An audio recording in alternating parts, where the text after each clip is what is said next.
Ya, kembali lagi di channel Dunia Kris. Pada kesempatan kali ini kita akan membahas kris yang memiliki pamor miring.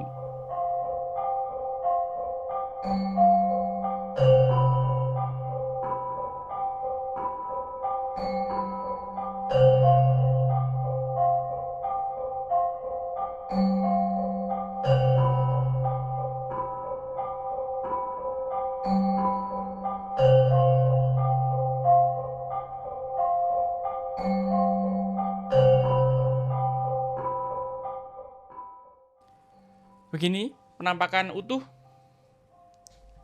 warangka kerisnya, elok, gagah, terkesan berwibawa, muncul wibawanya karena kontras antara deder dengan pelokannya, ditambah pendok buntonnya menjadi satu kesatuan kontras warna yang cakep ya. Sudah siap simpan tentunya, tidak perlu lagi direparasi atau bahkan tidak perlu lagi direstorasi, kecuali memang panjenengan berkehendak untuk mengganti atau lebih enak disebut dengan memuliakan sandangan keris berdasarkan dengan selera panjenengan. Tetapi secara basicnya atau pada dasarnya ini sudah sesuai pakem Surakarta, karena ladrangnya juga ladrang Surakarta. Sudah sesuai pakem, sudah cakep, siap simpan, sudah siap untuk dikoleksi lah. Dan tentunya tidak malu-maluin di saat ingin dipamerkan ke sanak saudara atau ke kolega-kolega panjenengan. Begitu. Seperti biasa kita akan membahas pada bagian deder terlebih dahulu ya. Untuk dedernya, jika modelnya seperti ini atau bentuknya seperti ini, sudah pasti ini masuk ke dalam bentuk Yudowinatan. Lalu untuk bahan kayunya, kayu dari dedernya ini terbuat dari kayu kemuning. Finishingnya semi doff ya, jadi tidak terlalu mengkilap. Dan juga dilengkapi dengan mendak emas, warnanya saja emas, tetapi untuk bahannya sendiri dia kuningan, modelnya adalah widengan. Jadi jika kita perhatikan, nah itu ada rongga-rongga melingkar.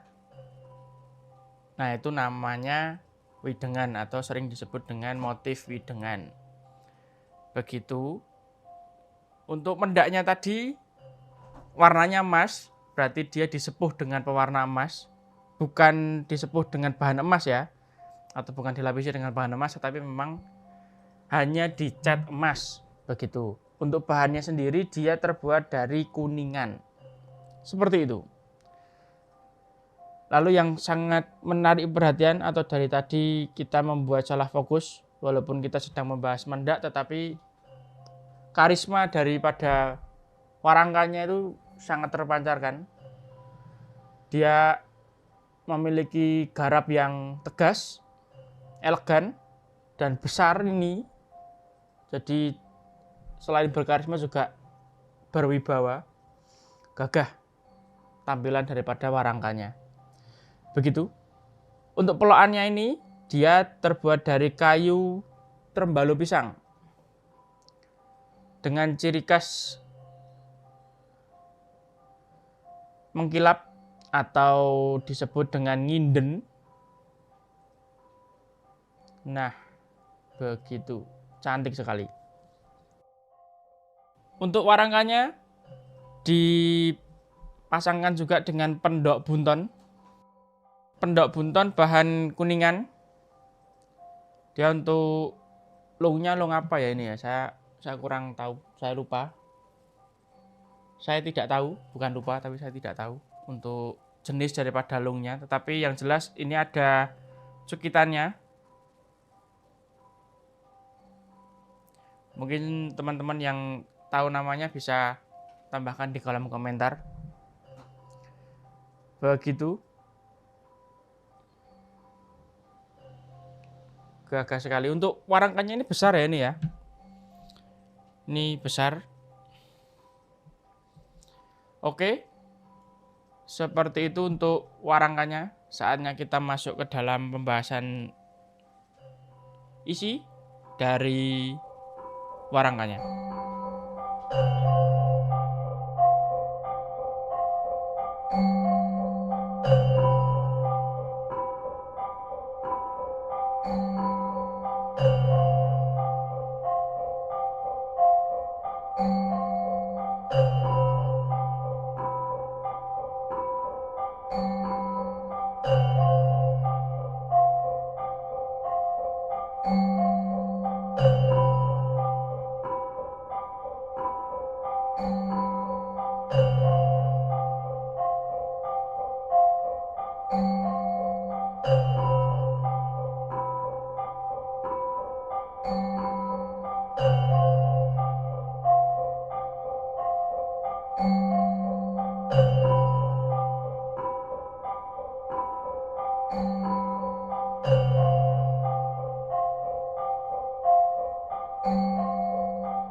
Ini adalah isi dari warangka yang sudah kita bahas tadi.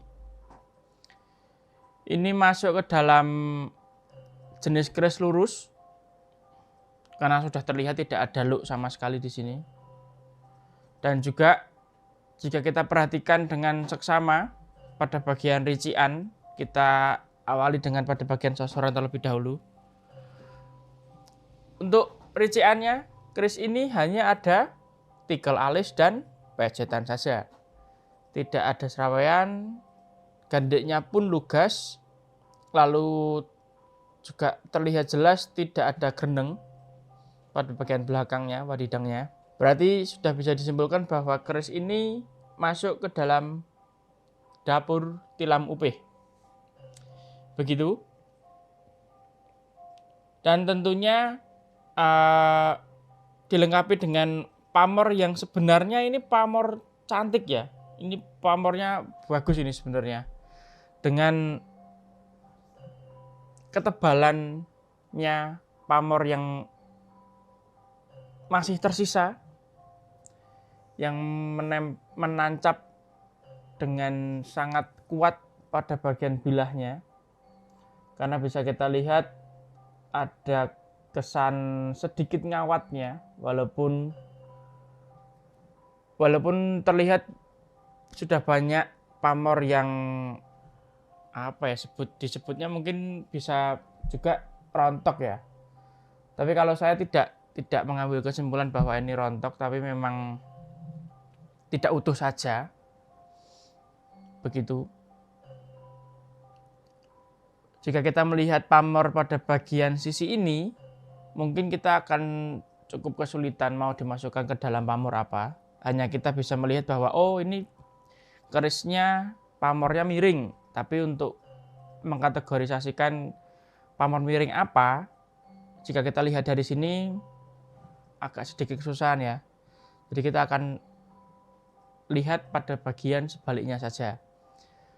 Nah, untuk pamor yang di sini dia tidak separah yang di sisi sebaliknya.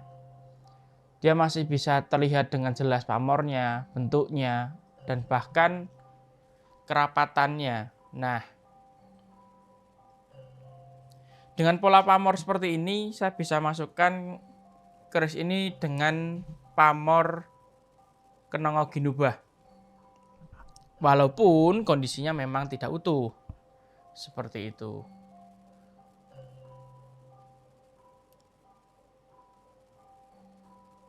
Tetapi di luar daripada pamor yang memang bisa kita bilang tidak sempurna atau tidak utuh, keris ini memiliki material yang luar biasa cakep. Dia walaupun tidak diminyai, tetapi kita sudah bisa melihat sedikit gradasi warnanya.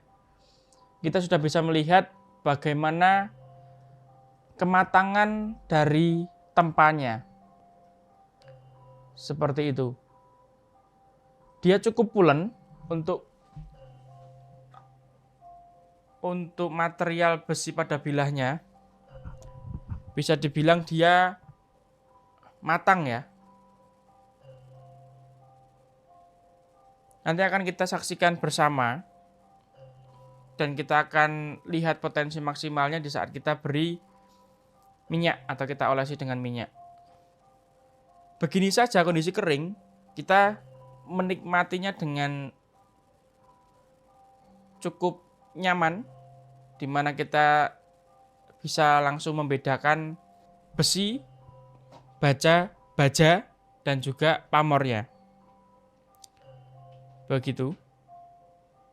Tentunya jika kita bicara material juga pengaruh besar terhadap tangguh ya.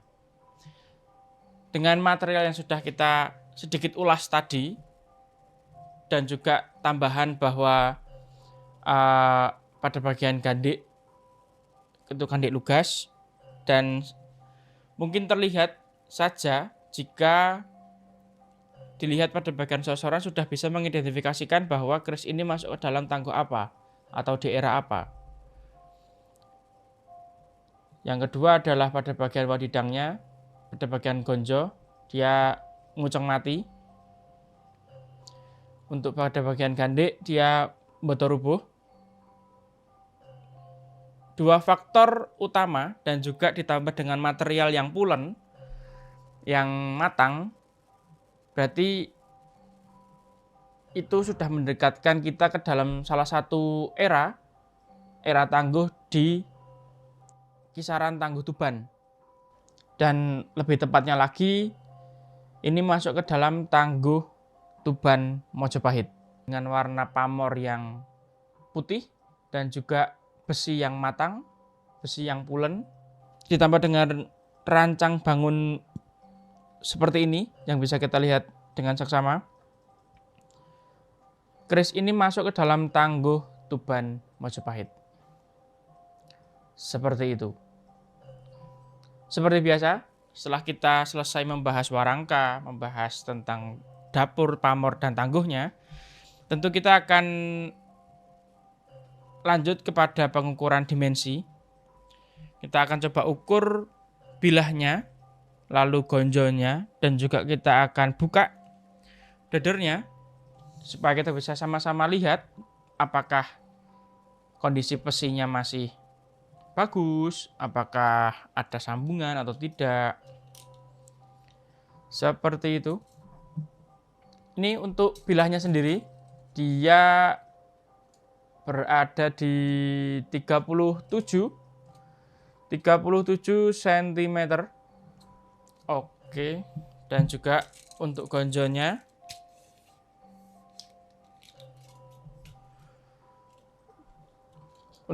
dia di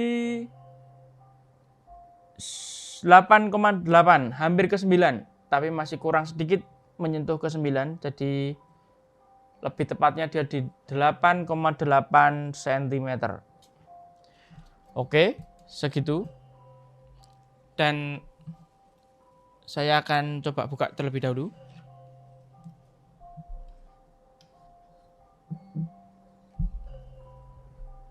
Oke. Seperti ini untuk kondisi atau penampakan dari besinya. Masih tergolong utuh dan masih tergolong panjang ya. Normal lah dia, sesuai proporsional dengan bilahnya dan gonjonya. Begitu. Masih orisinil. Tidak ada sambungan. Tidak ada sambungan. Masih satu material dengan bilahnya. Oke, untuk besinya dia memiliki panjang di 7 cm. Tepat pas di 7 cm.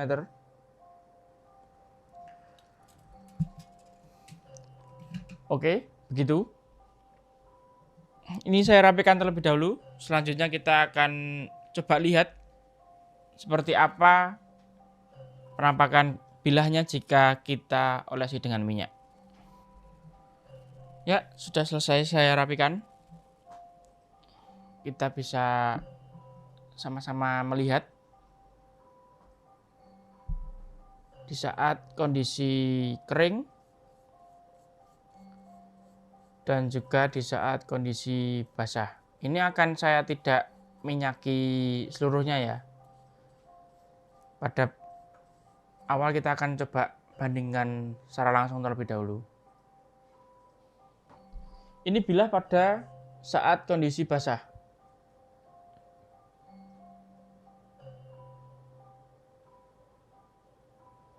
Dan di atasnya, di bilah yang sama, itu kondisi kering.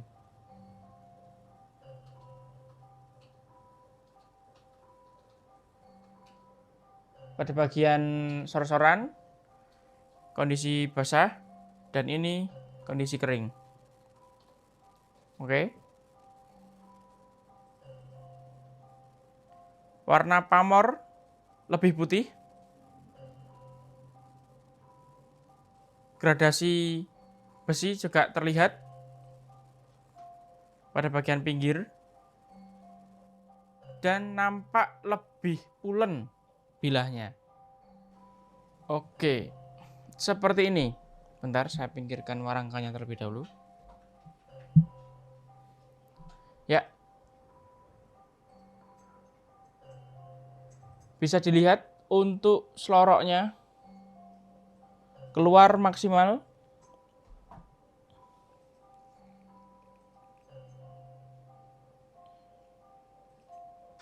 Nah, ini yang disebut dengan gradasi besi, baja, dan pamor.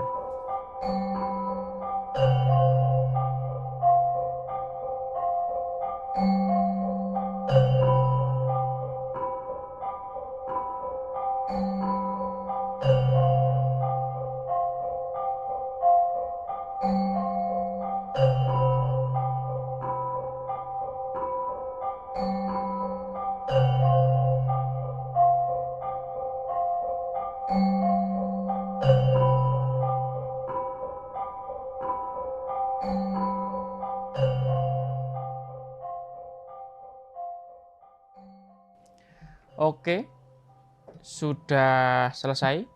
Kita membahas tentang kerisnya. Sudah lengkap tadi dari mulai sandangannya. Dan juga kita sudah buka hingga sampai ke pasinya. Harapannya dengan adanya video ini tentunya membantu panjenengan untuk memilih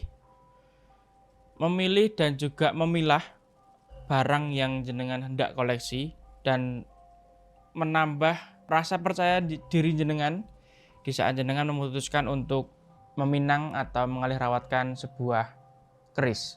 Jika ada yang berminat dengan keris ini, bisa hubungi saya di nomor WhatsApp yang sudah tertera di deskripsi. Tentunya perihal mahar bisa kita bicarakan dengan hangat, mau seperti apa. Yang pasti ada harga, ada kualitas, ada harga, ada rupa. Selama itu relevan dengan barangnya dan tentunya relevan juga dengan kapasitas atau kemampuan kita selaku yang ingin hendak mengkoleksi keris, maka bagi saya harga murah dan mahal itu bukan suatu halangan. Tentunya jika kita ingin barang yang berkualitas, pasti kita juga rela untuk mengeluarkan atau rela untuk membayar mahar yang tinggi. Begitu, saya kira cukup untuk kesempatan pada video kali ini. Saya ucapkan terima kasih, saya pamit undur diri. Terima kasih, salam rahayu, rahayu, rahayu.